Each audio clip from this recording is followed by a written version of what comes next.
আমলকির আচার তৈরি করার জন্য সবার প্রথম আমলকিগুলো ভালো করে ধুয়ে জল ঝরিয়ে নিতে হবে। তারপর একটা ছুরির সাহায্যে এইভাবে চারপাশ থেকে ঘুরিয়ে ঘুরিয়ে কেটে নিয়ে সবগুলো যখন সুন্দর করে কাটা হয়ে যাবে একটা পাত্রে জল গরম করে ওর মধ্যে দিয়ে দেব। আর অন্যদিকে একটা কড়াইতে দারুচিনি, গোলমরিচ, জিরে আর কিছুটা মৌরি দিয়ে আর এখানে অল্প একটু রাই সর্ষে দিয়ে আর লাস্টে দিলাম মেথি। তারপর খুব ভালো করে শুকনো কড়াইতে ড্রাই রোস্ট করে নেব।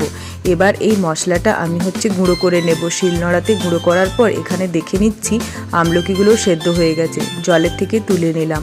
এভাবে হাত দিয়ে ফাটিয়ে ফাটিয়ে একটা কড়াইতে আবার তেল, কাঁচা লঙ্কা, মৌরি আর লবণ দিয়ে দেখো আমলকিগুলো কি সুন্দর করে আমি ফ্রাই করে নিচ্ছি। এবার ওপর থেকে চিনি দিতে লাগবো। চিনিটা ধীরে ধীরে মেল্ট হবে, তোমরা চাইলে গুঁড়ো ব্যবহার করতে পারো। চিনিটা যখন সম্পূর্ণরূপে মেল্ট হয়ে যাবে তখন 10 থেকে 15 মিনিটের জন্য আমি ঢাকা দিয়ে রেখে দেবো। অল্প একটু হলুদ গুঁড়ো অ্যাড করেছি কালারের জন্য। তো ফাইনালি দেখো আমলকির আচারটা ঠিক এভাবে রেডি।